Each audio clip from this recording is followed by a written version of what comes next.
right, guys, welcome back to Learn Our Comms, Expand Your Thinking. I am back with Sapioplex and JF Anon. Guys, thank you so much for being here. I think Glad to be here. Yeah, I think that last episode was very well received and people started to expand their thinking.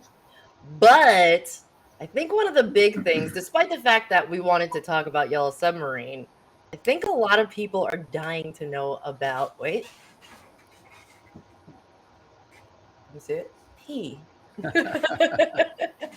Very nice. Everybody's dying for a pee. Do you think you guys are ready to get us there tonight?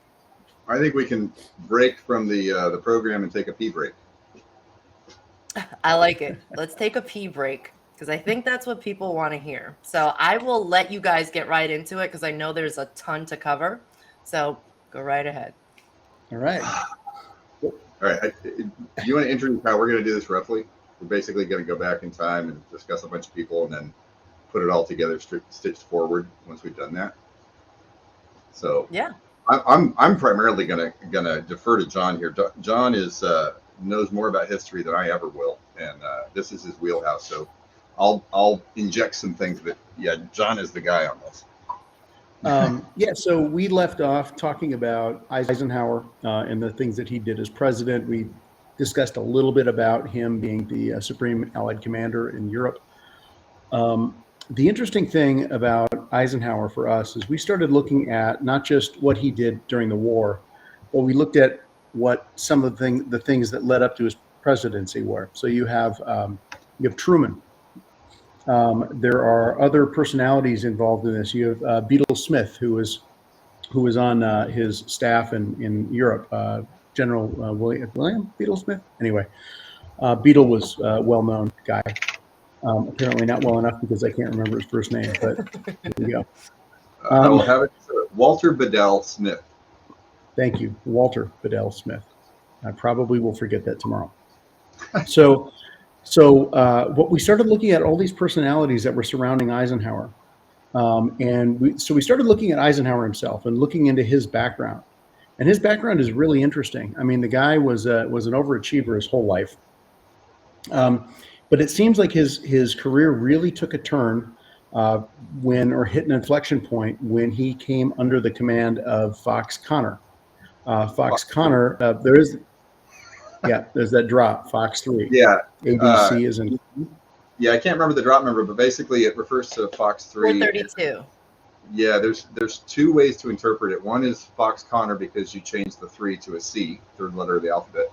The other way to interpret it is F is the sixth letter of the alphabet. You put 6 in front of 3 and you get 63, which is the year that Kennedy was assassinated in. It kind of ties those two things together. Interesting. So we started looking at Fox Connor. He's known as the man who made Eisenhower. He went to West Point, graduated in 1898. Went to War College, graduated in 1911. He was the U.S. Army. He was on the general staff at that point. In World War I, this was notable. He was selected by Pershing, by John Pershing, who, if you know anything about military personalities and military reputations throughout the years in the U.S., Jack Pershing was a soldier par none. You know, so we saw this stuff with Fox Connor, and we saw like his influence with Eisenhower, and we'll get to that. But Pershing then became this focal point of like looking at him, going, wow, here's one of the most decorated soldiers, certainly one of the most honored. The guy, there was almost nothing that he couldn't do.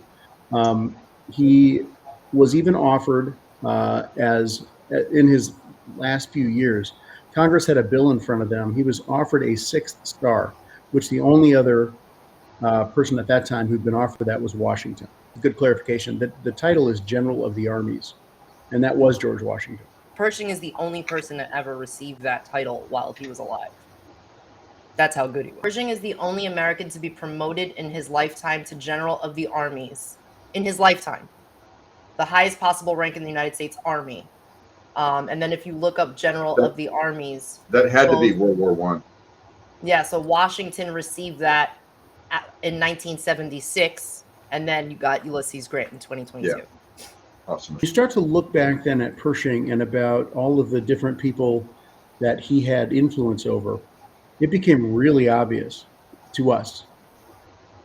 Pershing figures large into this whole story, large into the foundation of Q. All the background stuff. If you look at at Pershing's orbit, and I guess a good analogy might be the whole idea. You know, when you talk about pro football coaches, and there's a coaching tree. You know, you got Bill Parcells and all of his proteges that went out.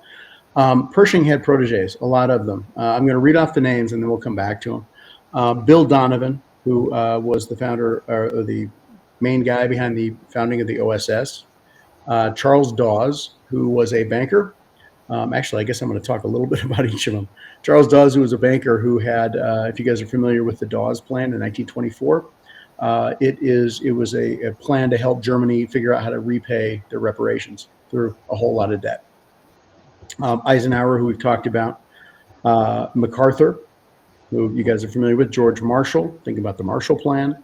Patton, already mentioned Fox Connor. Patton Marsh, Harry Truman. Harry Truman was.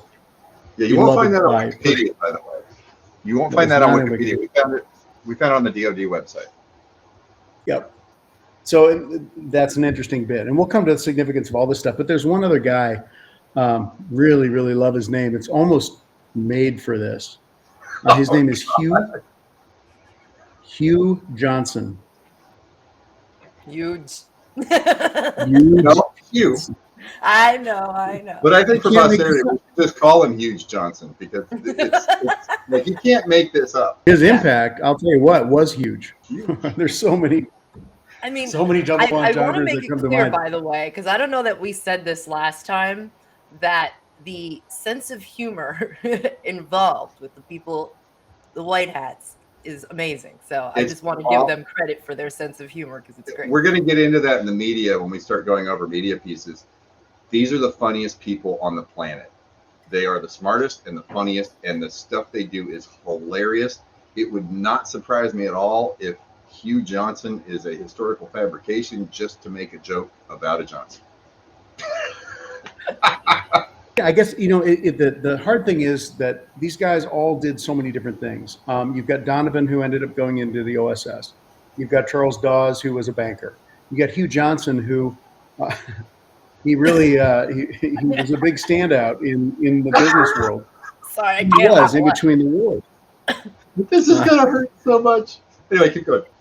You got Eisenhower and MacArthur and Patton, who are all very successful military officers. You got Harry Truman. So, all right, let's dig in. I'm going to start with Hugh. Hugh served until 1919 and then resigned. Here's the thing about Hugh. He helped co-author the regulations that implemented the Selective Service Act of 1917, the draft, to get us into World War I. He actually started implementing the actions that were required for this before Congress had ever passed the bill. He could have been court-martialed for that.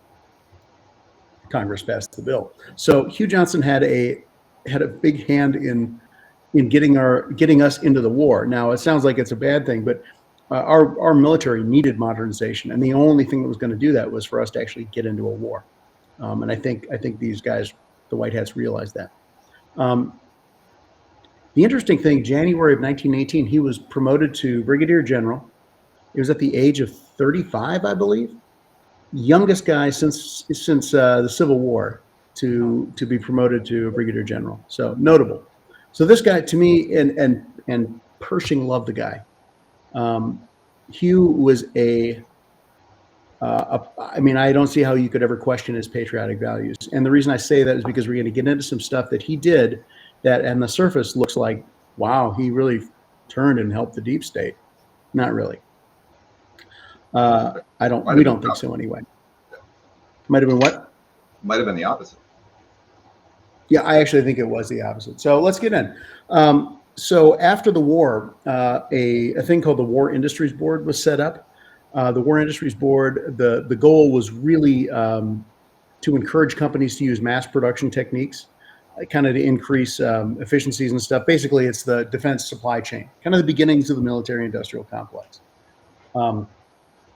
So as you can imagine, I mean, this whole the military-industrial complex that Eisenhower warned us about, this was kind of when it started. And this is my own speculation, or Paul and I would both speculate this, I think, but I certainly do. I think that Pershing realized what was going on. I think that all of his guys understood that there was big business influence in war being a huge moneymaker. And I think Johnson was put in there because if he can get in and understand it, then he can map it and he can understand how it worked. He can also nerf. Remember, he certainly could. So remember, at this time, we really don't have a super robust intelligence organization. So Matt, the idea of, let's just say that if Pershing knew that there was a cabal out there and knew that there was something going on, how in the hell is he ever going to figure it out? You don't have the NSA. You don't have hardly like phone bugs and stuff like that. It really hard to do. So what's the next best thing? Well, you get human intelligence.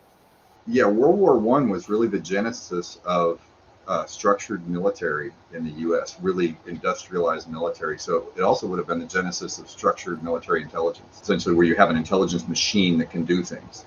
Yeah. Yeah. So I think at the time, though, I think Johnson's role, this is my speculation, I think Johnson's role was to go in and figure out what was going on in the War Industries Board, how it worked, who the big players were. Just so happens that a dude by the name of Bernard Baruch, if you look him up, he's deep state. I mean, the guy did business with Rockefeller and Guggenheim. He was one of the cabal, likely. But he got to know Bernard Baruch. And Bernard Baruch, in 1927, I think, Hugh Johnson, I think it was 27, he became an advisor to Baruch. Baruch was in with FDR. So in 1932, FDR asked Hugh Johnson to become or to be a part, join his brain trust for his re-election campaign. 1932, FDR gets elected. He turns around and names, they have this, he brings up this thing called the National Recovery Act, the NRA. He names Hugh as the head of the NRA. Hugh does such a good job in 1933 as this NRA takes off that he's named Times Man of the Year. So the NRA was all about helping big business. Basically, it set prices, it set labor rates. They were fixing prices. It wasn't just they set them, they fixed them, they forced it. And if you weren't a member, you were excluded from the bidding and all sorts of stuff. Wow. That's nasty. Yeah, this is true. The unions at first they thought it was a good thing because they're like, oh, we're going to get a set wage and it's going to be better wages, but it ended up really screwing the unions. So by the end of the NRA, because it started to go downhill, Johnson was criticized for basically being willing to condone almost any kind of price fixing, restriction of production, or even limits to productive capacity. All kinds of these anti-competitive practices, and he was applying them super inconsistently. You got a guy who's smart enough to become brigadier general at 35, who has a lot of experience with Bernard Baruch and the War Industries Board, and you're telling me that he doesn't understand leadership and he has these inconsistent policies which drive this organization into the ground? Yeah. Well, it sounds like he was a good guy that was playing a bad guy and then did good things as a bad guy. That's what it sounds like to me. He nerfed. When I say nerfed, by the way, that means basically screw up something or neutralize it. He was an infiltrator. Like, so yeah, he infiltrated NRA. Or it looks like he infiltrated NRA and did exactly what the bad guys wanted, and he did. Yeah. He got so bad that it blew it up from within. Johnson, at the end of this thing, when the NRA burns in and basically implodes. Historians look back on that now. Even at the time, they look back and they just said, I mean, this is the epitome of political aberration. It so clearly shows that central economic planning does not work. That's a white hat thing that happened. And maybe that result was just a happy accident for the white hats. I don't think so. One final thing about Johnson, actually two final things. One, he came under fire. I'm going to read this. This is out of Wikipedia, guys. This is not like So why should I believe it? Well, why would they lie about this stuff? I mean, there's some of this stuff that is just so factual that why would they? Johnson came under attack by the Labor Secretary for having un-American policies in 1935.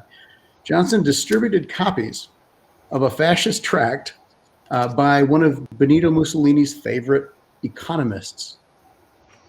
Like, WTF? He was passing out books by a fascist in Washington, D.C. I'm going to be extra good at being extra bad. He even gave one to the Labor Secretary. Actually, he gave them more copies, and he said, "Hey, would you give these to FDR's cabinet?" Wow. I mean, so how do you? Either the guy was really that incompetent, or he was smart as a fox, or something else was going on. I'm going to come back to Hugh when we talk about another guy, but I want to finish one thing on Hugh. In 1911, he wrote a short story. It's a 10-page story. The title of the book is called Science Fiction by Gaslight by Sam Moskowitz. You can get to it by internet.org. It's not, I mean, read it if you want. It's I just thought it was added some color to his background. But it's interesting. In 1911, this is a fictional future story. And Johnson wrote this. The story is about basically there's a fictional war going on with Japan. Japan has actually invaded California. And so the story takes place, there are two U.S. officers, one guy below another guy, subordinate, and then the subordinate guy has a British observer, a guards major with him. And even in 1911, the attitudes that were out there. So I think Johnson tells this story. He basically says, look, you have General Ebley, and he is described. He's the superior in this thing. He's described as from the Prussian Germanic school of thought in terms of military thought. Doesn't care for cavalry. He thinks it's outdated. He's super condescending. Then you've got his subordinate, Major Bowles. Major Bowles is cavalry. He's described as distinctly American. The guy is not afraid to take chances, take calculated risk. And then the dude who's embedded with him, the British guy, is Major Barwell Carruthers. He sees Bowles the same way, much the same way that Ebley does. The Brit agrees with the Germanic and Prussian school of thought. So I think it's just interesting because it's like, okay, well, here's Hugh in 1911 as a young officer, and he's seeing these two different schools of thought, and he's like, no, ours, the way that we fought wars, we think is better than the Germanic school of thought. I think he was trying to point out that maybe what he was seeing in his army at that time, was the original American way of doing things, represented by the cavalry, and this new school of thought that was kind of coming in, and it's clearly from the British. And it clearly reflects the Prussian military school of thinking. And I think he was saying that stuff, it's not superior. Yeah, it's like it's a new shiny thing right now. It's not. I took away from it that he was writing the story to point out that the old school kind of Prussian modality of the way they fight the wars is not superior to good old American ingenuity and bluffing. A good bluff can beat the hell out of a Prussian strategy. It is an interesting moral to the story. Yeah. I'll give you the plot line. So basically, the Japanese are pushing forward in this line, and they're driving into the Sierra Mountain, actually into this fictitious mountain range. And the Americans are hoping for a victory. They're hoping they can knock these guys out, or at least win this battle. Ebley has his way of doing things. He thinks that the Japanese are going to come one way, and that's how they're going to come. I predict this is what's going to happen. And of course, that's what the Japanese do. And he thinks that they knock them back after 4 attacks, and he sends out notice, like on the radio, and people around America, it's implied, are celebrating this win. We haven't had a win over the Japanese in a long time. They're celebrating. No, it was a colossal feint by Japan because Bowles kept saying, no, they're going to come around and they're going to come to your exposed flank, which is me. And now they're on their way there in the cover of night.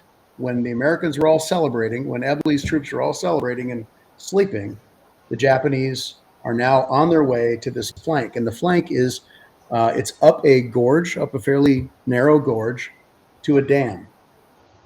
And Bull is there, and he sees this coming. And he basically sets up an entire ruse where he calls Parley to go down and talk to the Japanese field marshal. And he basically says, look, you know what's up there, right? The dam. Do you know how big it is? Do you know how much water there is? Do you know that if that dam were to blow, you're going to lose every one of your men? Now, I was considering doing it without asking you, but I thought it would be a shame for you guys to lose 50,000 men without having a say in it. And the general goes up to look, and they let him get within a certain distance of the dam. And he's looking with his glasses, and he sees a soldier with his hand on a trigger button, and he sees all these wires going into the dam. And one guy with a semaphore. So that if that semaphore drops, that goes and everyone dies. The Japanese general surrenders all 50,000 men, all their arms, and he did it all with a bluff. Like that's sort of the end of the story. But yeah, good old-fashioned American ingenuity and bluffing beats the Prussians any day. How relevant is that story right now? Absolutely relevant. Kind of a tangential connection to our friend Hugh is a guy by the name of Smedley Butler. And I know a lot of people listening to this know who he is. If you don't know, he was a dude who 2 Medals of Honor, decorated Marine, amazing. I mean, just an all-around great soldier. After the war, he is publicly decrying war profiteering. He is speaking all around the country. He's pushing not pushing, but he's railing on these war profiteers.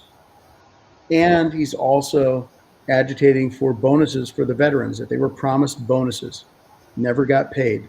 So if you guys ever remember hearing about the bonus army, that was somewhat instigated by Smedley Butler, although I don't think he was there that day that they marched on Washington. But Butler comes to attention in 1934 into our little area of focus here, because he alerted the public to a plot that was made up by business leaders to overthrow Roosevelt and install a fascist dictatorship.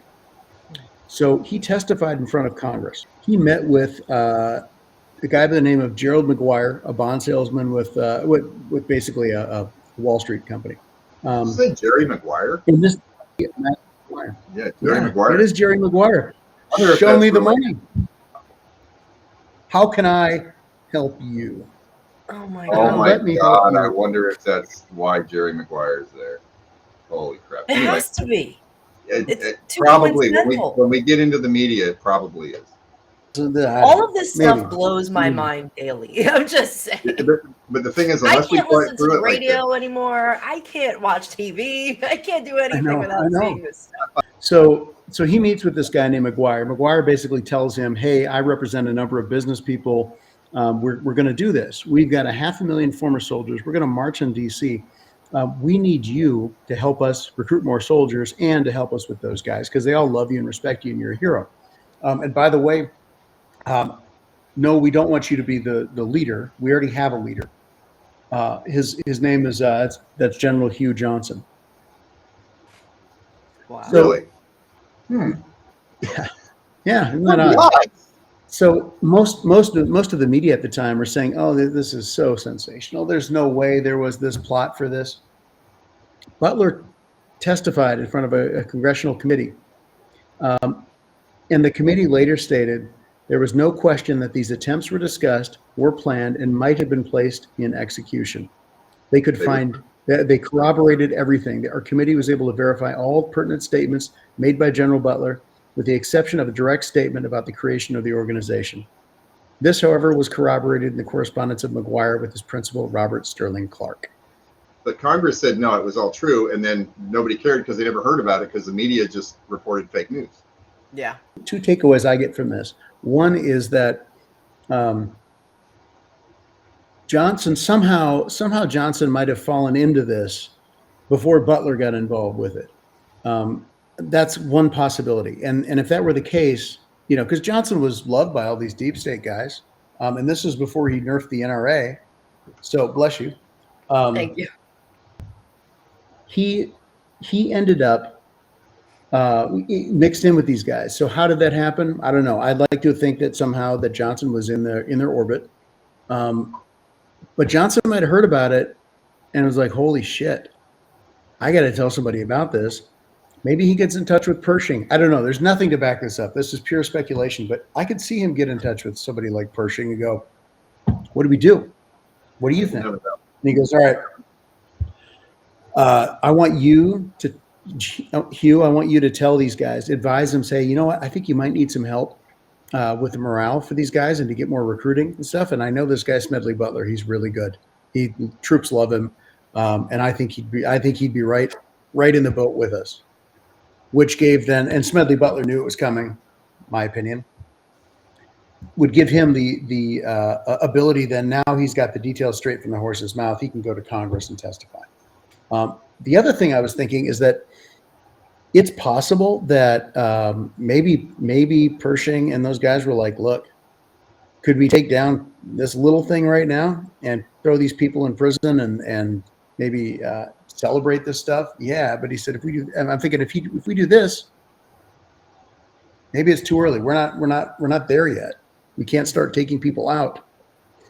Better to map these guys. Let's talk about Charles Dawes. So Dawes was a banker, really. That was his main thing. He was a banker. He understood finance. He was connected to McKinley initially. He was named comptroller of the currency under McKinley, which is an interesting position for him to be able to kind of see some things, or had the potential anyway. He did not know Pershing at this point until World War I. So he initially started out as he helped support. So he knew all these bankers. He knew all the European bankers. He helped support the first Anglo-French loan to the Entente powers of $500 million. So that's a loan from U.S. banks to the Allies. It's a lot of money back in the day. That's crazy. Dawes' support was important because the House of Morgan needed public support from a non-Morgan banker. So Dawes was commissioned during World War I, promoted relatively quickly, came to the attention of Pershing, and he had proposed because he was involved in banking and all that kind of stuff. He ended up getting involved with the Military Board of Allied Supply. He proposed to Pershing that we figure out some way to smooth our supply chains out. So Pershing knew the guy, knew him fairly well. Dawes ends up then in the kind of in the banking world. He ends up at the reparations committee, and gets involved with setting up the reparations plan to make it easier for Germany to repay. And I know I already said this, but to make their reparations. The thing is, he would have had contact with nearly every major bank in Europe and in the U.S. What a great way to network. Right, all the financing for the war on the front end of the war and the back end of the war. Not to derail what you're saying, but is there any relation to Bill Gates, because his mom was a Gates, and his mom was Mary Berman Gates? And what's interesting is that his uncle served under Ulysses S. Grant, which was the guy that Biden just made General of the Armies post-death in 2022. Well, that just makes it even. Yeah, that's really. Wow, no, I didn't see that. I mean, this is where I think these are the kinds of things, though, that we didn't do exhaustive digs in this stuff. We were looking purely for what kind of connections can we find that I mean, this is great fodder for Anons to dig on. This is why we need the hive mind. We're putting out kind of a general theory where we've made these tacit connections and we think we see this pattern. But if you put this out to millions of people who are all digging into it, they're going to find every detail that Yeah. ties all this crap together. And we started this out not having nearly as much understanding of it, and every time we tried to poke holes in the theory, we couldn't, and we just kept finding more and more reinforcing information. There may be things that we mix up here or there, or maybe we have one or two little facts wrong when we're talking about these guys. We're trying to be right, but I'm telling you, looking at all these different guys and all their different interconnections, the theory is that all of these guys were involved.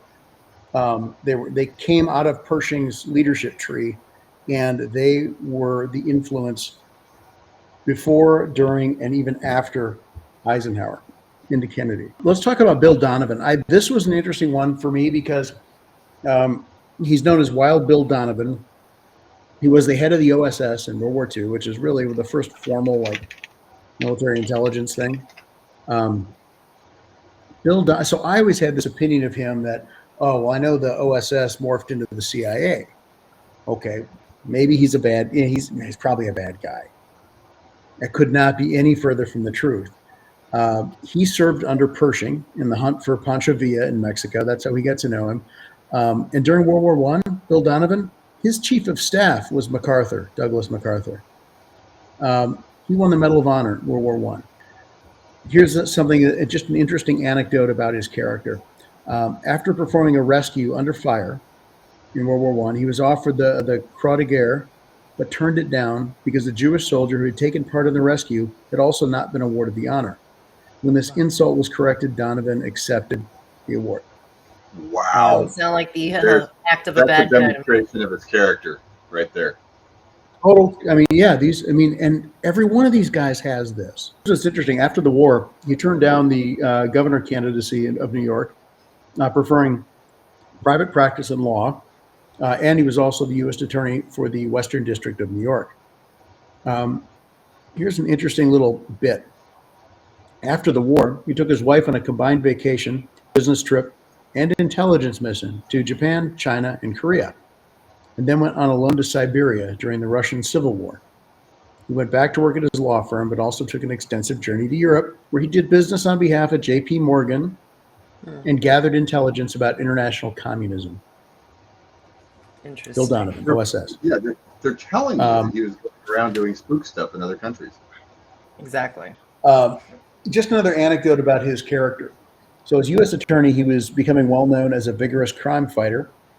He was famous for his energetic enforcement of prohibition. And I know I'm reading it right out of Wikipedia, but this is what we discovered.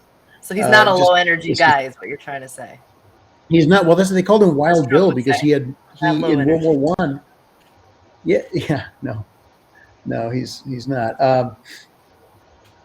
He basically he raided Buffalo, New York, Buffalo's upmarket Saturn Club, of which he himself was a member.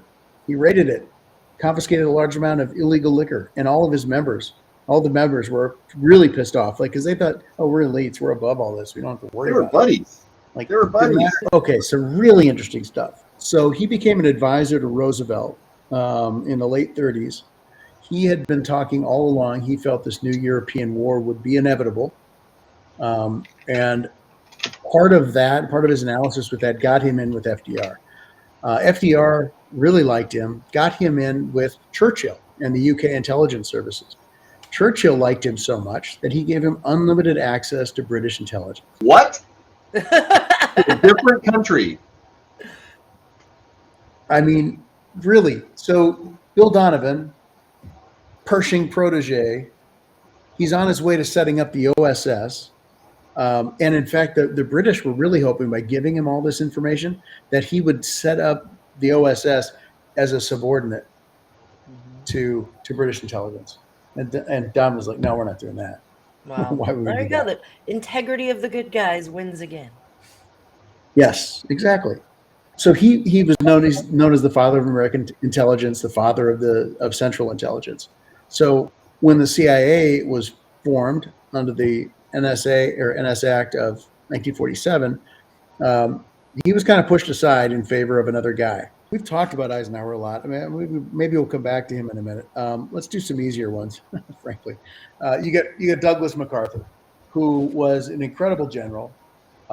If you remember him, when he had to leave the Philippines and had to retreat, I shall return. course, he got back there. He was in charge of the army and all of the stuff into Japan going into the end of the war. Now, the really interesting thing is that MacArthur spent, all this post-war time in Japan, but he also got to know, because the Chinese Civil War was going on, Chiang Kai-shek, and he met repeatedly with the Chinese. So you get MacArthur, who has this kind of an ear to the ground in Asia.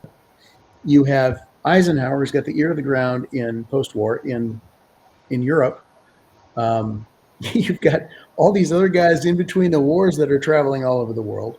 It's like this kind of this intelligence gathering capability of this group over time is I find it incredible. Let's talk about Patton. Yeah. My helmet's at the office, otherwise I've loved George Patton since I was first able to understand who he was and all of that. Probably with the Patton movie, but the more that I look at him now in the light of Pershing, and you see what he did and what he was able to accomplish. The guy had integrity. The guy was unbelievably patriotic, and he was a brilliant strategist, probably the most brilliant general we had in the war at that time. So I find it interesting, and I know Paul does. Too interesting. It is too interesting. So Patton dies post-war in this weird accident. 4 months after the war ends. Yeah, a truck loses its brakes and basically, I don't know if it T-bones his car or what happens, but the other people in his vehicle were minor injuries, and they said that he had severed his spinal column. Yeah, he allegedly had a freak injury that put him in traction for 9 days in the hospital, and then he had a heart attack that killed him.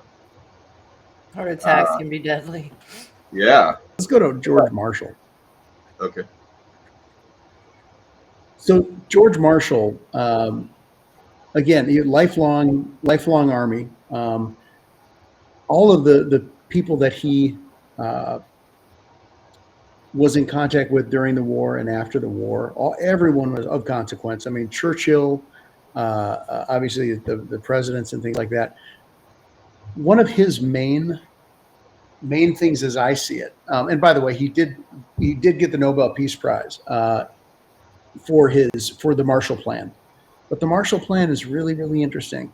That was, for those of you that don't know, that was funds that were sent to Europe to help rebuild Europe, dollars.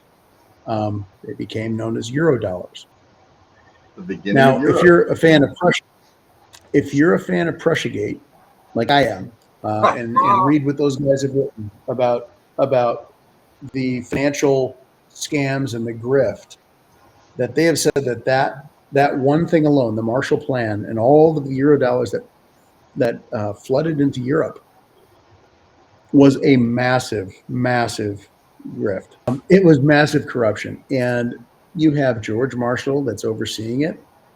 Truman also, by the way, as president, was overseeing it. What a sting! What an opportunity for a sting to map out more nodes, especially these financial nodes in Europe that maybe they didn't have nearly as good of a focus on. Well, I bet you they knew where to look. You got Marshall and Truman, right? Truman was under Pershing too, but you won't find that on Wikipedia. In World War I, Truman served under Pershing. So everybody we've mentioned is in Pershing's orbit. Yeah. So, yeah, go ahead. It's fascinating to me with Marshall. Let's talk about Truman. Why not? Truman, what people might think about Truman. Number one, I didn't know that he served under. I never really looked into him, to be honest, until I started digging on him for this. And I found out that he was under Pershing. I'm like, wow, okay, let me go back and look again then on what he did in his career. So he served in World War I, was underneath Pershing. Pershing loved him. I'm going to fast forward, though. So as he was elected senator, Truman was in 1934, 34 to 44. Right around that 43 time period, he had a committee It was called the Truman Committee, but it was the Committee on Military Affairs. Actually, a subcommittee, but they were looking into abuses, war mobilization abuses, financial stuff, price gouging and things like that in the run-up to the war. So the subcommittee was set up. He was conducting formal investigations, and they were exposing and fighting waste and corruption. Which, I mean, again, hello, that's the same theme with how many of these other guys under Pershing. Mm-hmm. Here's an interesting point though. In March 1944, Truman had been looking at other wartime corruption issues, Yeah. in spending and all this kind of stuff. So he wanted to look at the Manhattan Project. Mm-hmm. He was persuaded by the Secretary of War, Henry Stimson. He was persuaded by Stimson to discontinue with the investigation. Stimson was Skull and Bones, just so you know. But did he actually stop the investigation, or did he just make it seem like he stopped? On paper, Yeah. on paper it stopped. Yeah, we don't know. But now you've got a president who has a reason to say, what? So I would say from a media standpoint, it begs the question of, was that the start of the Truman Show? That's literally what I was in my head. I'm like, the Truman Show. It's the Truman Show. See? Angel poop. Wow. It is interesting though when you think about it like that. So Truman at that time was just a senator. Well, he got put on FDR's ticket. FDR was not close to Truman. I don't think he wanted him on the ticket. I think he was put there. Roosevelt, as president, when Truman was vice president, Roosevelt rarely contacted him, even to inform him of any of major. They didn't talk. He didn't talk to him about major decisions. They met alone twice during their time in office, which was about a year and a half before FDR died. They hated Twice. each other. Yep. In fact, Stimson, going back to our favorite Skull and Bones, actually maybe our second favorite Skull and Bones, he kept Truman in the dark. When Truman was president, he kept him in the dark about the nuke. He mentioned it very, very briefly, like we have this really pretty strong weapon in April. And it wasn't until like a month and a half later that he said, all right, well, here's what it is, and refused really to elaborate much on it. So they knew that these guys knew that people were looking up their skirts. Under Truman, that's where the National Security Act was passed.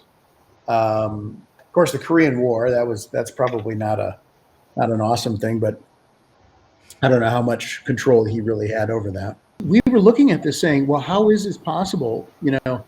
Who else? Was there somebody before Pershing? And I mean, now we're what? Where are we at? We are in the 1900s. Pretty hard to find information, and so now it's like, well, Pershing's kind of probably the dude who. Yeah, we think Pershing's involved, but you need more than that. You need connections to the people who have power, right? When you're in the military, you have a lot of power in the military, but you're severely restricted by law. You need money, you need connections to influential people, you need all sorts of things that are outside the military. So we didn't have a connection that would make all that tie together. So we started looking at, well, who else was Pershing involved in or with? Yeah. And we went backwards again. We figured out that Pershing met, Pershing was at the Battle of San Juan Hill. Somebody else that was at the Battle of San Juan Hill, it's actually known as the hero of San Juan Hill, Teddy Roosevelt. And when we saw this, I mean, we didn't even, of course, we went and found the details, but it was like, holy shit. The details on San Juan Hill are, by the way, that Roosevelt was, I believe, a colonel, and so was Pershing. Yep. Right? And so Roosevelt had stormed San Juan Hill and failed. And Pershing came along and stormed San Juan Hill and kicked their ass. And Roosevelt approached Pershing and said, "You are amazing." And they became lifelong friends. Roosevelt said that Captain Pershing is the coolest man under fire I ever saw in my life. I mean, high praise. Yeah. So we looked into Roosevelt's background. Oh my God. Roosevelt comes from a family lineage that is what his grandfather or great grandfather.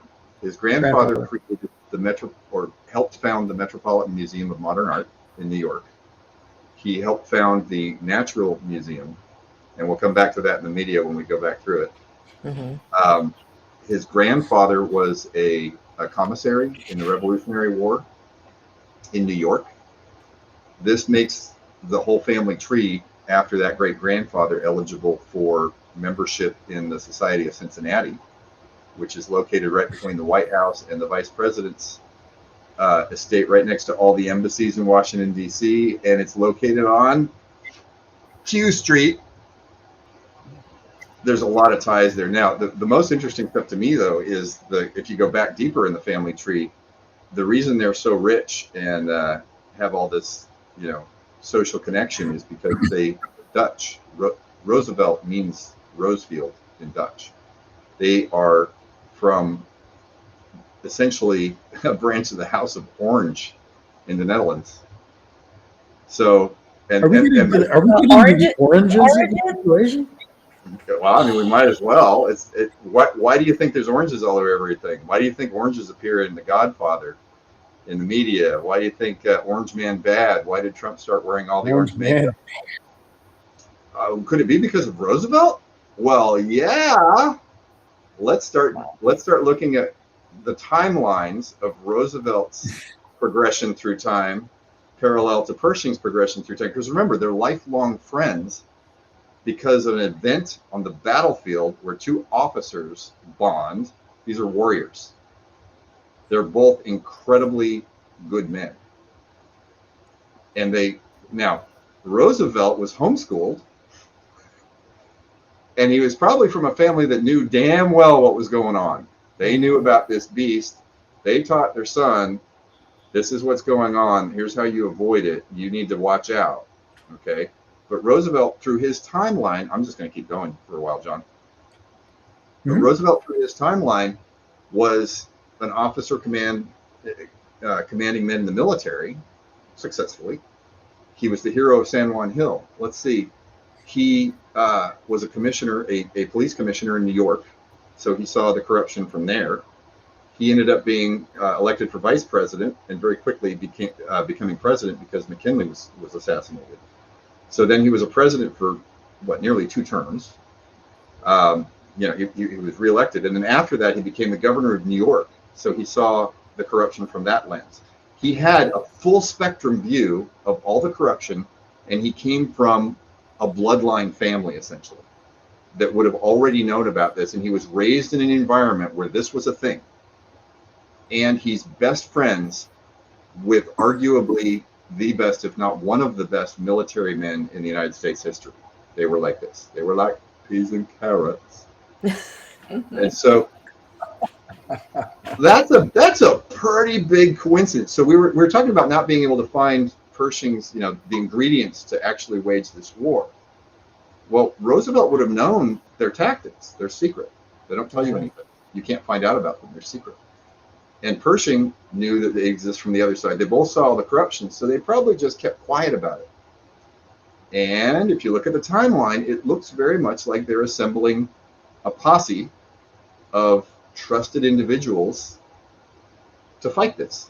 When you look at this in total and you look at all of these people that are involved in the things that happened underneath them, all of the momentous stuff. I mean, from my lens, I see it as, wow, these are the heroes that we never knew about. These are the heroes who we need to talk about as much as possible now because they worked to save us, knowing that it might take beyond their lifetimes. Many generations. San Juan Hill was 125 years ago.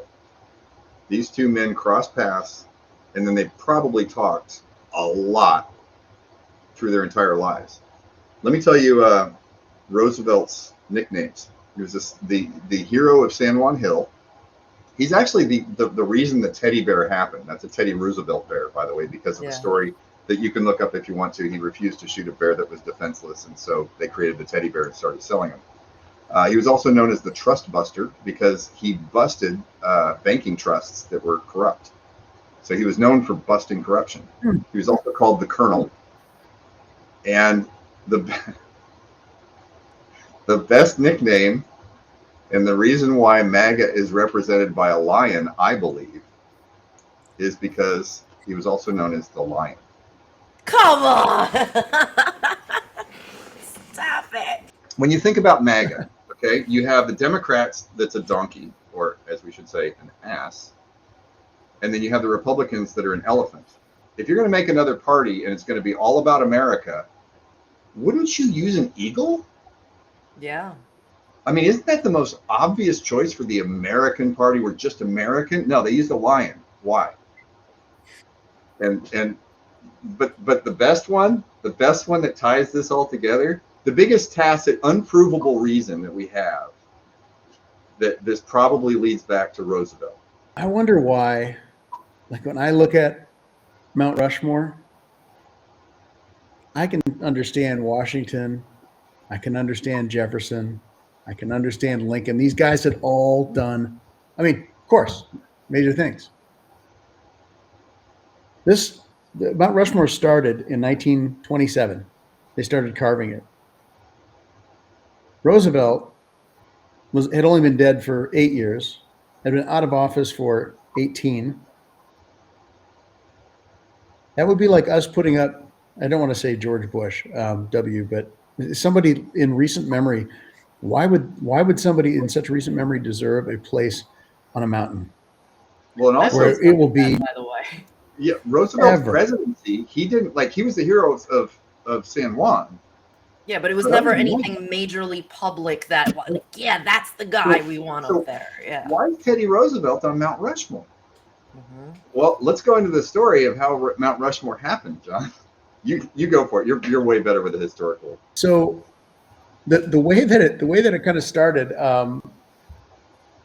South Dakota, the Secretary of South Dakota, the Secretary of the Historical Society had seen what was going on in Stone Mountain, Georgia, the shrine to the Confederacy. So basically these Confederate guys being carved into a side of the mountain. The guy who was carving him in, last name was Borglum. They went down to Borglum and they said, look, we want to have this like really cool tourist attraction here in South Dakota. And we have this concept of putting these presidents, or actually putting faces on this mountain. And he said, well, yeah, I'm kind of busy doing this other stuff. And they said, okay, we'll pay you more. So they got him to go to South Dakota. But in Georgia, they were putting up Confederate generals, I believe. Okay, and yeah, they were. Yeah, it was. Yeah, Borglum got kind of miffed because they were involved with the KKK in Georgia, and so he didn't like that. And so the guys from South Dakota came over and said, "We'll give you more money," and they stole their artists. I love it. Yeah. But what we don't see, and I don't think we'll ever see any proof, or maybe we will if they release it, but I'll bet you whoever was paying for that project, which some of it was matched by the government, but whoever was paying for that project, there was a conversation, and the condition was it's got to be Teddy Roosevelt up there. Oh, definitely. Because otherwise, there's no real good reason. And if you look up reasons why Teddy Roosevelt is on Mount Rushmore, you get snot. I mean, it's all garbage reasons that are just BS. Yeah. So we have weirdness again. We found some more absurdity, right? And we're never going to know. Right, we're never going to know what happened. But when you look at what was going on and what we're seeing now, of course Roosevelt is on Mount Rushmore. The most significant thing that TR did during his presidency has not manifested yet. He's the lion. He's the MAGA lion. So it's so amazing how it fits. Now, again, we could be totally wrong. We could be like totally misreading all this stuff, but it sure seems it fits for me. It really feels like it fits. Okay, so let's go back and just kind of build it forward, because we got Pershing and we got Roosevelt now in the early 1900s, and Pershing is amassing this crowd of lieutenants, of trustable military men, right? And we've looked into their background. They're clean as far as we can tell, but then you have some of them later on that get in very influential positions and do what appear to be really bad things. but then they're contradictory. They either blow up the organization they're in, like with the NRA, or you get people like John Taylor, I can't remember his last name, who was asked by that general to be the propaganda officer for Patton out of the blue after he had become the most successful lobbyist in U.S. history. But before that, he was one of Pershing's loyal guys. So one of Pershing's loyal guys goes and becomes the most successful lobbyist in Washington, D.C. in U.S. history, and then they pluck him out in 1941 and say, hey, you want to do propaganda for Patton? Wow. That doesn't make any sense at all. Yeah, wait a minute. We didn't really talk much about this guy. This guy's name is also really interesting. His last name is Taylor, and he has 3 names. John Thomas. No. John Thomas. John Thomas. Oh, yeah. He was a lobbyist for the American Legion. And the American Legion. He was known as the most successful lobbyist ever. Oh, we didn't even talk about Teddy Roosevelt Jr. and the American Legion. Oh, we better do that. Yeah. Let me finish on Taylor here. So, at the end of World War I, Taylor was a delegate to the caucus in Paris that established the American Legion, which was sent by Pershing, and the whole Legion thing was Pershing's idea. He publicly criticized all of these plans that where veterans were getting denied their bonuses. He made it a point. This is the thing. He made it a point to know every member in Congress by their first name. So here's the interesting part then about World War II. So in 1941, 3 months before Pearl Harbor, General George Marshall recalled Taylor, another Pershing guy, to active duty, promoted him to full bird colonel, and he was appointed assistant director of Army Public Relations. And in 42, he went abroad with George Patton's 7th Army, participated actively in Operation Torch, and continued with the main forces through Sicily, Italy, and southern France. And during this time, he was promoted to brigadier general. He was in charge of propaganda for Patton. Yes. He was the most successful lobbyist in D.C., and then he went and did journalism under Patton. That doesn't make any sense at all. Unless the whole lobbying thing was, I don't know, something very odd. Like maybe what were they doing during this period? Now, remember, this is all before the end of World War II. Yeah. So, but we can see kind of the waves that are caused by the Loch Ness Monster under the surface. There's shit going on, or we believe there was stuff going on from the early 1900s forward, but we're never going to be able to find documents or anything about it. But you can see all these people in these orbits, and you can see their histories are very odd and they're contradictory sometimes. Well, that's the thing, is that until you can see things from this lens, all the information's been in our face. Right. But we haven't been able to make those connections until you start to understand this deeper. Right. And also, like, it's you can make tons of arguments about, oh, that's bullshit back in that time. Okay, that's fine. But when you look at where it goes, something had to happen before where it goes, because when we get to 1945, things really start going off the rails. Like, you got Patton, who, by the way, a lot of people don't know Patton had a mistress in the European theater, and he had actually told other generals, keep this quiet. This is my girlfriend, right? And then Patton dies. He's in traction for 9 days and then has a heart attack. Well, maybe it took the morgue 9 days to find a homeless guy to switch the bodies with that was about his build. Okay, so I feel like a lot of these guys die of heart attacks.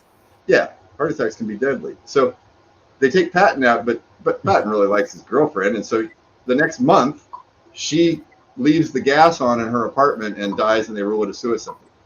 Yeah, well, that's super convenient, don't you think? So, Patton, I think, sails off in the wind with his girlfriend to go plan, because he's one of the most brilliant strategists in the military, and he's a Pershing acolyte.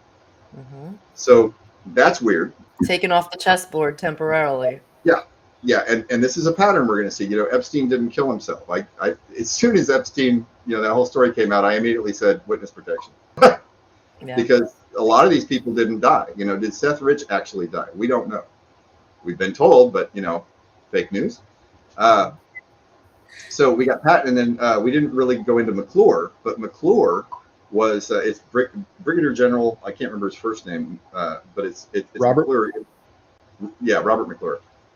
In the Expeditionary Forces HQ in Europe, SHAPE, during World War II, and for the last couple of years, McClure was the head of propaganda essentially for Eisenhower. Earlier in World War II, he was head of propaganda for North Africa, and he was running all the radio stations and newspapers, and then they expanded that to the Mediterranean theater, and then he ended up being head of propaganda for SHAPE. Now, right after World War II ended in 1945, they cut funding and said, well, we don't need psyops during peacetime. So McClure's staff was reduced to a staff of 9. So he's got 9 guys under him, okay? But at the same time... 9 guys. 9 guys. Anyway, at the same time, McClure and his 9 guys were responsible for running all of the radio stations and all of the newspapers in Germany, Austria, Korea, and the Philippines. And this was allegedly done for, what was it, I think about a year and a half with 9 people. 9 people. You can't do that with 9 people. That's impossible. Yeah. No way. No. I'm going to read what McClure himself wrote to his friend and vice president of Time Life Inc. Huh. Imagine that. Wow, boy, what a friend to have. Yeah. In charge of propaganda. Yeah, seriously. In July 1946, he said, we now control 37 newspapers, 6 radio stations, 314 theaters, 642 movies, 101 magazines, 237 book publishers, 7,384 book dealers and printers, and conduct about 15 public opinion surveys a month, as well as publish 1 newspaper with a 1.5 million circulation, 3 magazines. Oh yeah, we run the Associated Press of Germany, and we operate 20 library centers. This job is tremendous. That's what he said. 9 people did that? With a staff of 9. Yeah. That's amazing. Yeah, right. Not never. What's really going on is the staff is a hell of a lot bigger. The military is not disclosing it because it's some secret thing.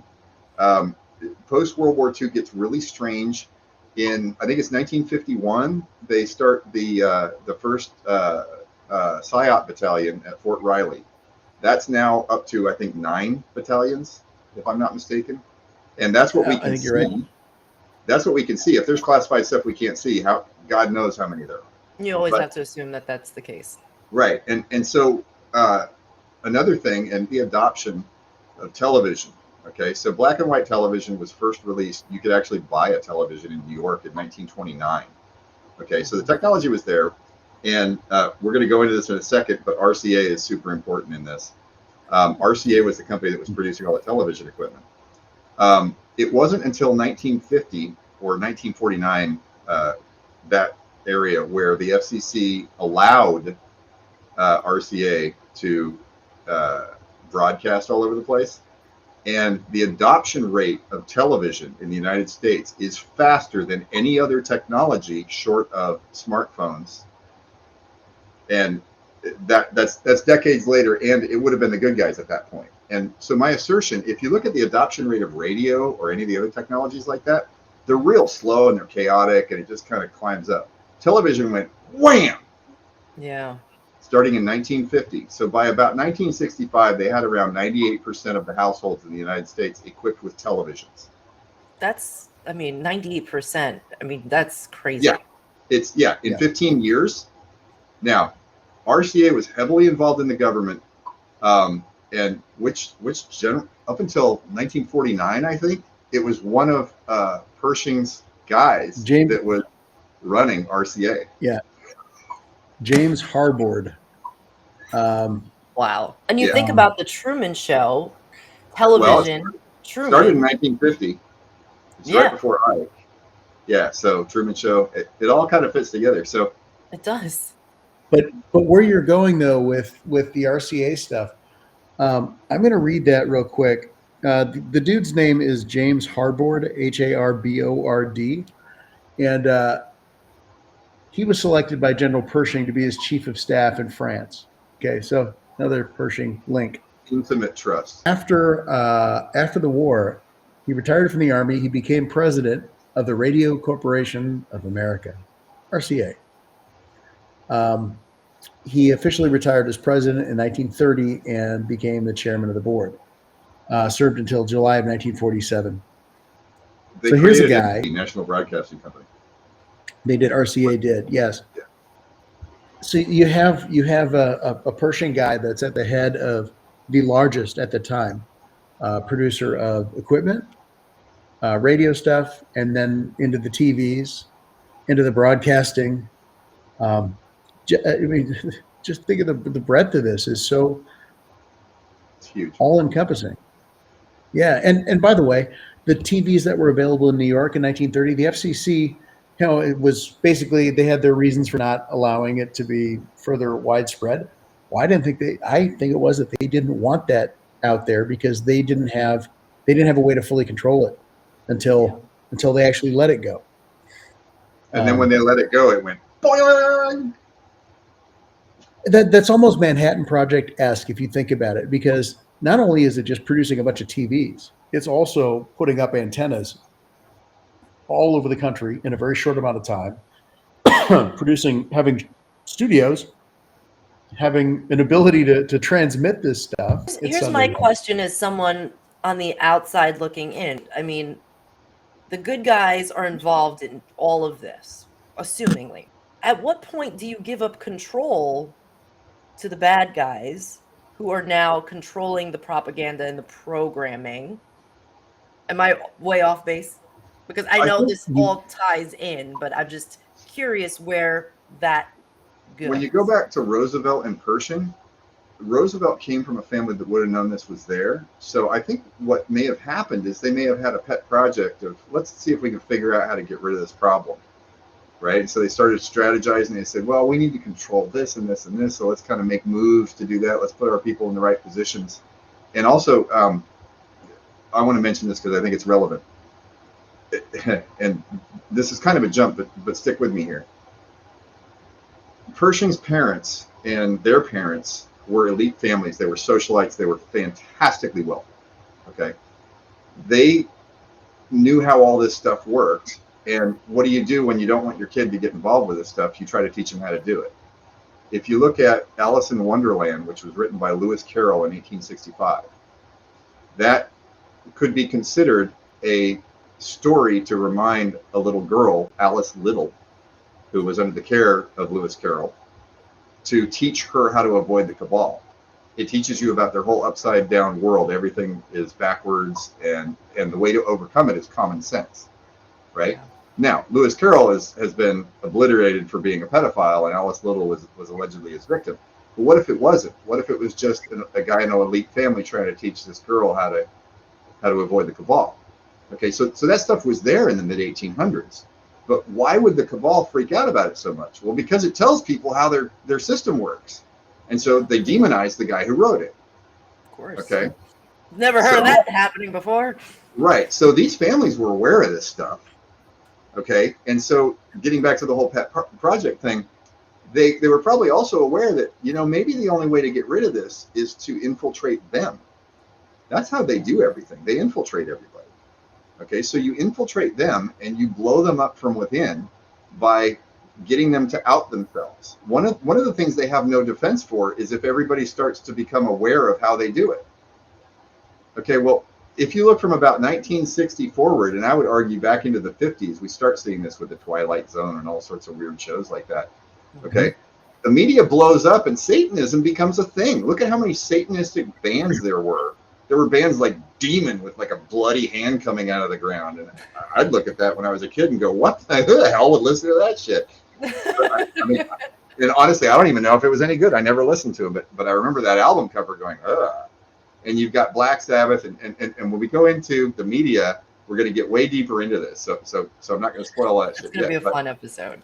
It's going to be a lot of episodes, I think. But what appears to happen or have happened is Roosevelt and Pershing got together developed this loyal band, which are actually by the DoD called Pershing's Lieutenants. And they had this plan. They started making moves, and Smedley Butler and the whole bonus army thing may have been a move, and the NRA may have been a move to crash their attempt to price fix everything by just blowing it up from within. That's the pattern we start to see happen.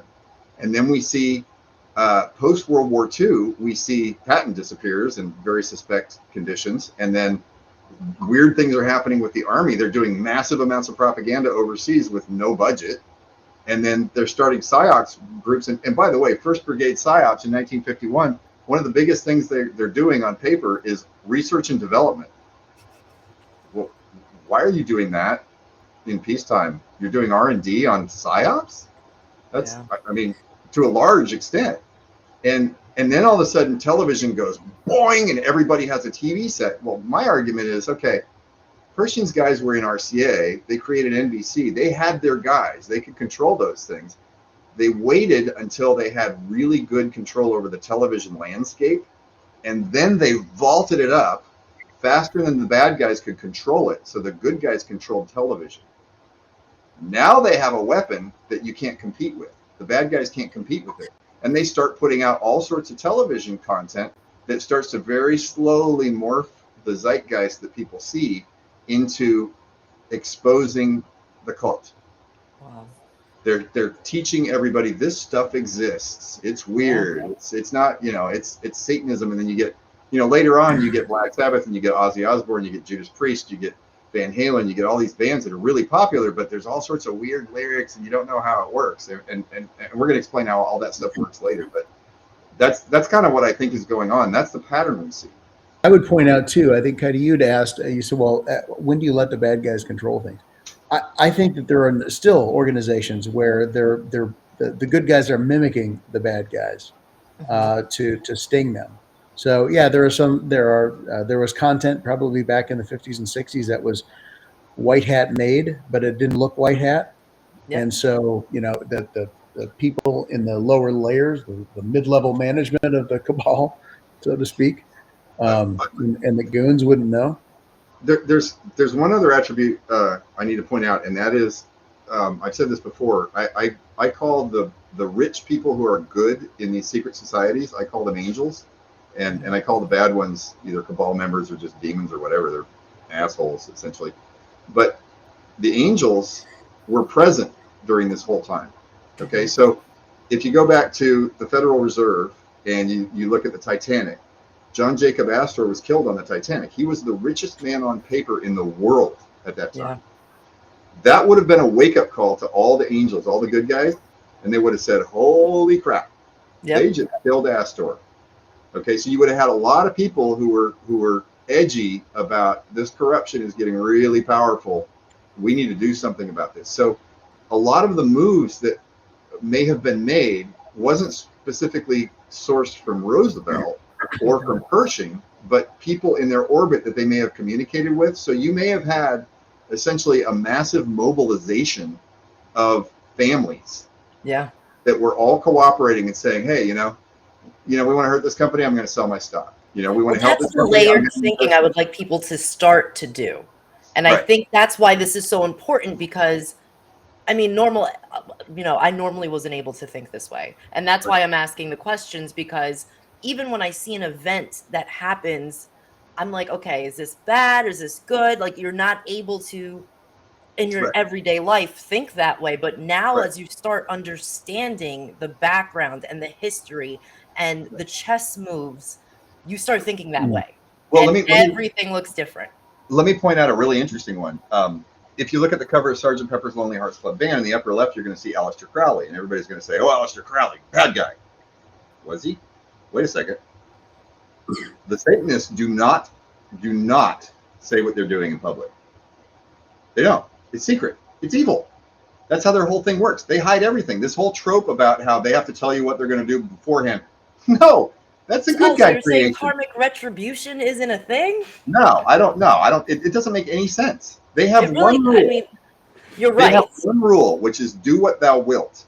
In other words, do what you can get away with, right? That doesn't include like some rule that you have to tell people what you're going to do before you do it. You just do it. You commit crime. That's it. Bam, you're done. Okay, so Aleister Crowley goes out and makes the OTO where he does weird pictures of him going like this with a giant Illuminati triangle on his head. And the guys in the Satanist cult, they're going, who is this guy? What the hell's he doing? He's showing everybody what the hell we do. That's not good, right? Yeah. They have no defense for it. What are they going to do? Say he's not real? They can't do that. That's either. not what we do. We eat babies, but we don't go public about it. Right. You know who comes up with that strategy? Pershing. Pershing says he's basically a strategist. He says you defeat these guys by showing everybody what they do, because that's what they don't do. And the reason they don't do it is because if they did it, it would defeat them. Oh, well, there's your tool to defeat them. You teach the population what these people do. Now, there's an Aesop fable about a fox and a what? A lion?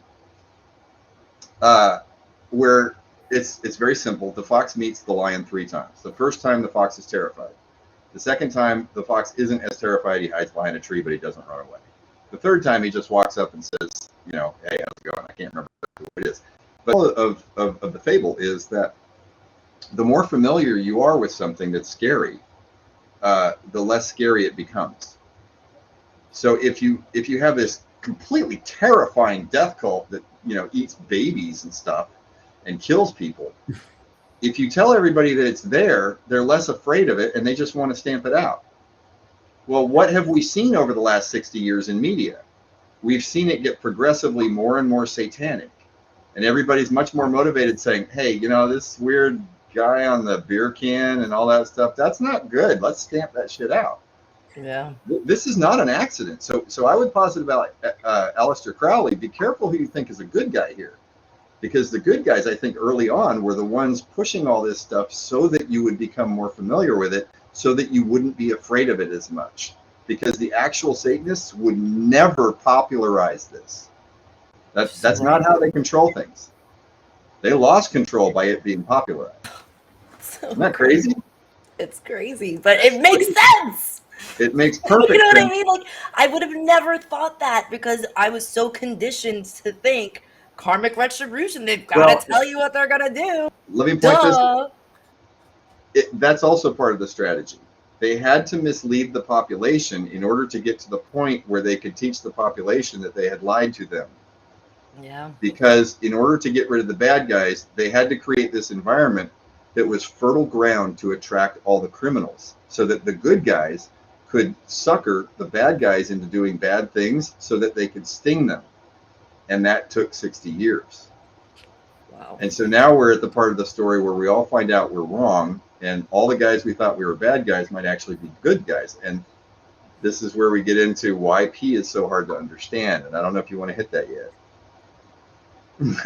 Oh, let's do it. I'm ready for it. I know a ton of other people are too. And I think they're ready. Okay, so you have Eisenhower and the explosion of TV, the start of all these TV shows. They're popularizing Satanism in the 60s with music and all that stuff. They've just begun. But the military can only do internal things. They can only do non-wartime things. For example, they can't do domestic surveillance, really. They might have done some stuff. There might be some things that are unsavory and maybe illegal, but we'll never find out about these things, okay? In order to get the authorization to use the military's full force, they needed an attack on the country that could be responded to covertly. So Eisenhower created PEDs, and one of those PEDs, we think, we don't have proof of this because it's classified, under Q, which even the military can't see, right? They had to have a decapitation event, an attack on the country to activate this PED.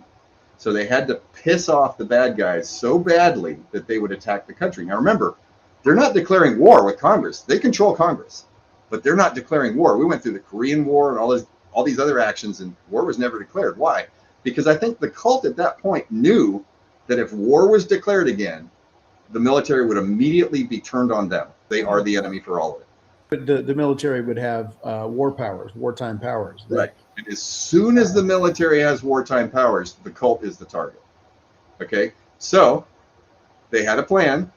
They got Kennedy into office. Kennedy immediately starts just kicking him right in the soft spot as hard as he can, over and over and over and over. And Publicly. he's using, right, publicly. And he's using body doubles. And they got him. They got him in 1963. They attacked Kennedy.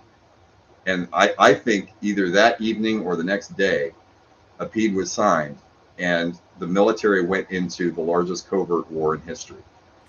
Yep. P is the presidency. Okay? P equals C, that's the commander in chief. They're the same entity. Okay? The drop, I can't remember the drop number off the top of my head, but the Q drop that's going to cause all the problems is that Soros takes orders from P. Yeah, Q416 is the post. Now, in order to believe that P is the presidency, you have to believe that Soros is a puppet of the good guys. So this is the part that the public's going to have issue with. So I'm just saying, but it's making sense. Continue. They're going to poop their pants and go running to their mama. Yes. They will poop the pants. They will poop the pants. So, but we did warn them.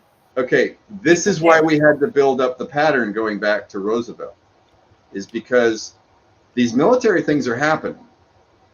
The adoption of TV doesn't make any sense. The popularization of Satanism and everything doesn't make any sense unless something really, really strange is going on. Except I hope we've shown enough of the pattern that really strange stuff was going on. And it starts back in 1898 with the San Juan Hill. And goes forward with Pershing and Roosevelt. Roosevelt's family and probably a lot of other very influential families were tacitly behind this and helping. And then Pershing was collecting his lieutenants and putting them together. And they were making moves and they were doing things in Congress. They had guys in there becoming the best lobbyists, and they were picking people out to do propaganda, and they were nerfing the NRA, and they were doing all these things, but it wasn't visible because the media wouldn't report on it, right?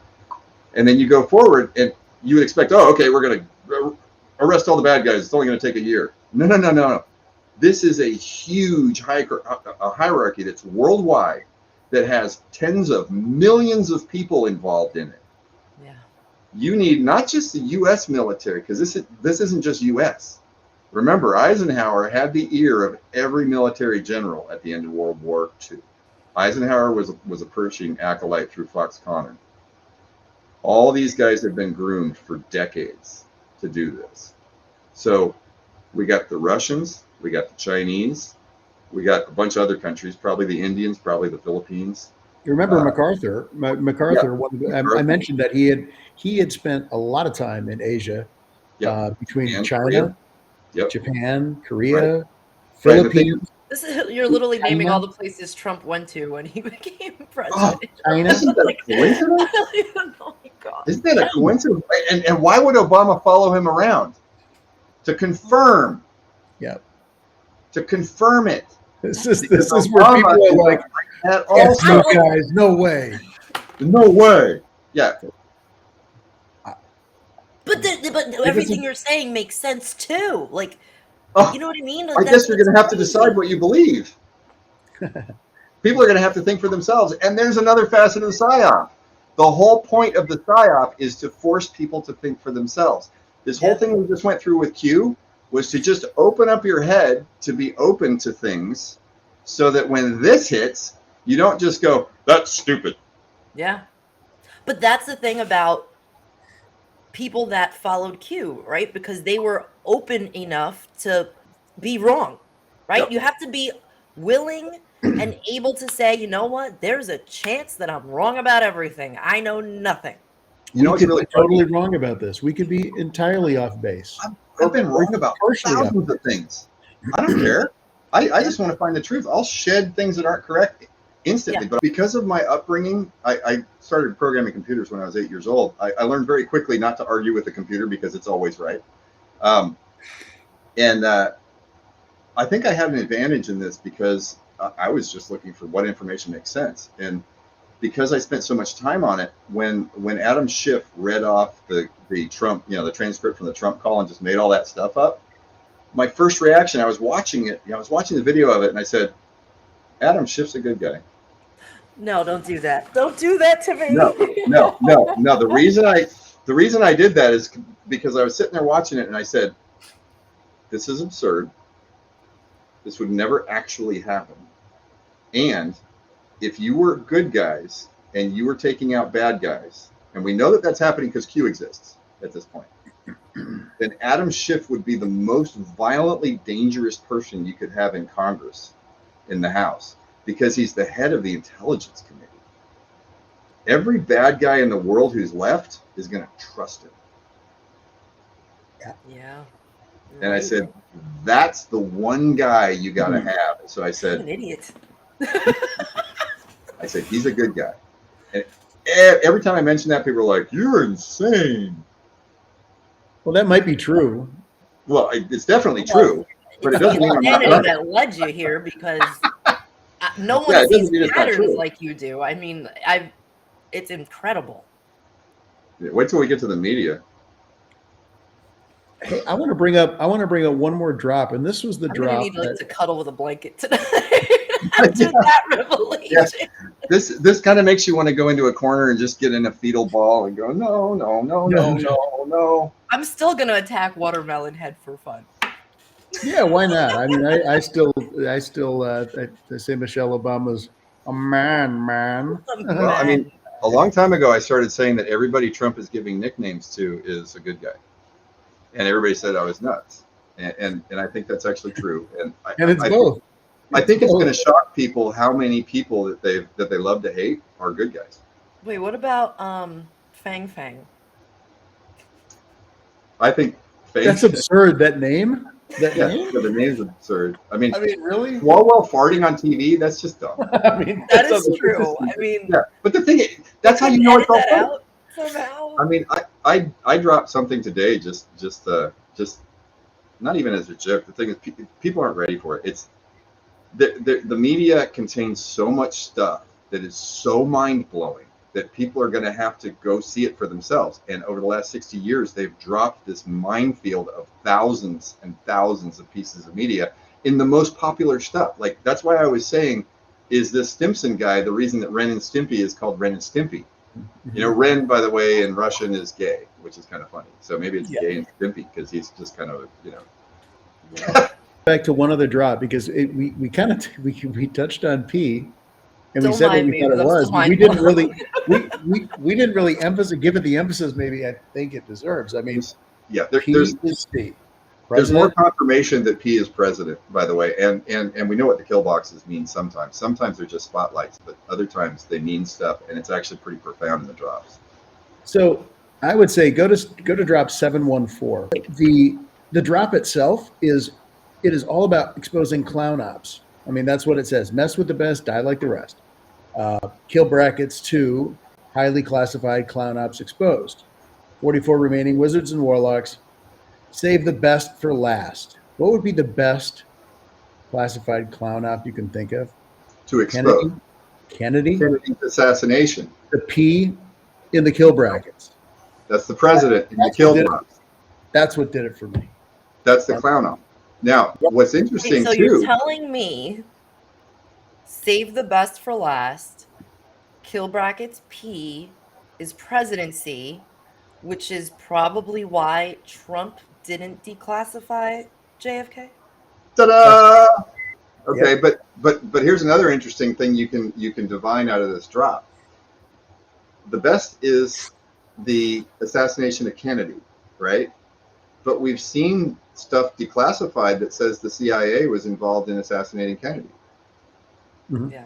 Which means that the last remaining classified operation has been disclosed.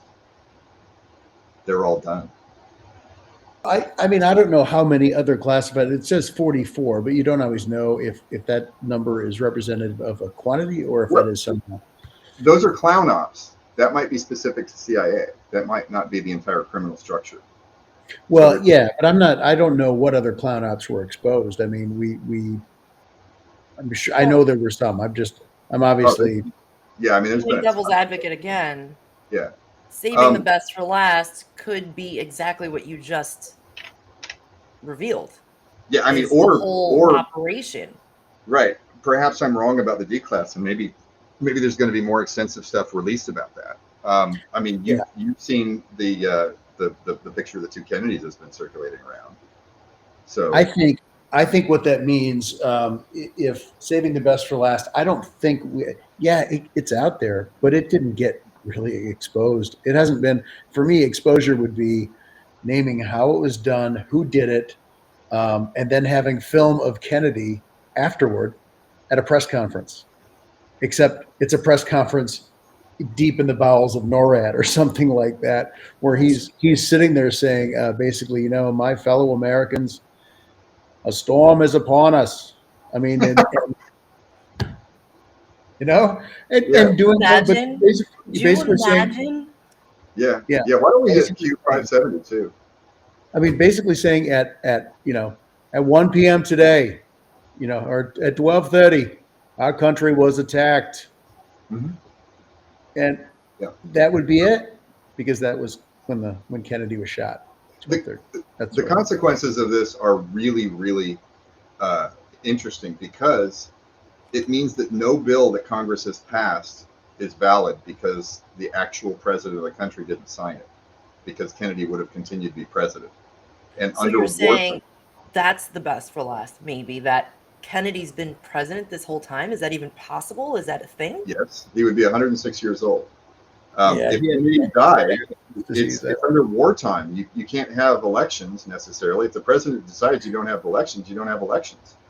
So he could have just appointed a VP, and then he doesn't need approval because he can just rescind that part of the Constitution. And then so whoever's president now, we don't know. But let me point this out about election integrity. What were the laws in 1961 about elections? Paper ballots. And also, the president can just decide under wartime that this is how we're going to do the election. We're going to have the military do it.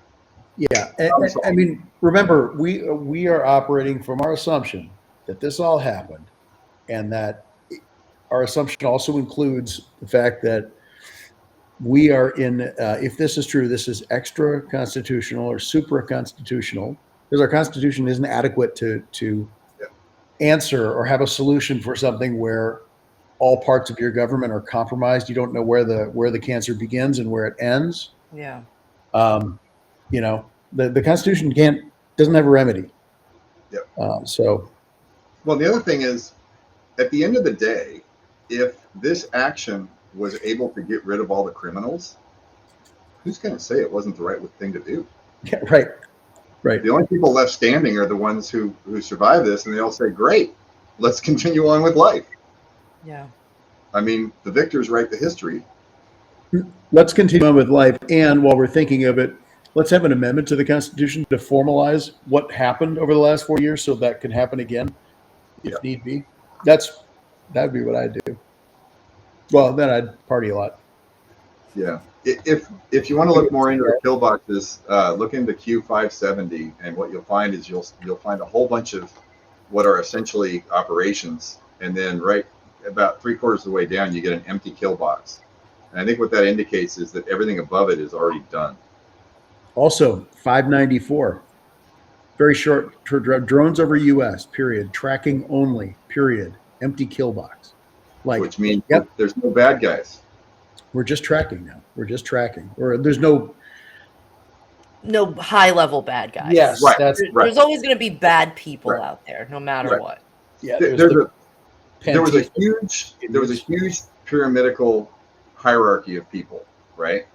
They started at the top, lopped the heads off, and started working their way down. They need to get down to a certain point before the public can be made aware of it, because this stuff at the bottom can be handled by, states and local police and all this other stuff, but they have to get down far enough before they can say, okay, the country can function again. Yeah. So I'm going to ask the question that most people are going to probably have. If this is true, what makes you believe right now that it's okay to make this public? Nobody's stopping us. Yep. I'm not suicidal. Let me just put that out there. Nor am I. I don't think Q would have come out. Q wouldn't have posted the first message unless they were done. Yep. So you're saying, if this is true, which it's highly plausible. Yep. This is what they wanted us to find. Yep. Yep. Yep. And the fact that we could find it, let me, oh God, we might want to do a separate episode on things like Forepog, because the video that Forepog put out a year ago shows some of this stuff. Yeah, we can totally do that in another episode. People haven't found it, but I think most people have seen it, but I would like to go through it frame by frame with you guys, because I think that's important. Yeah, there's a lot of neat stuff in that video that I don't think anybody else has found.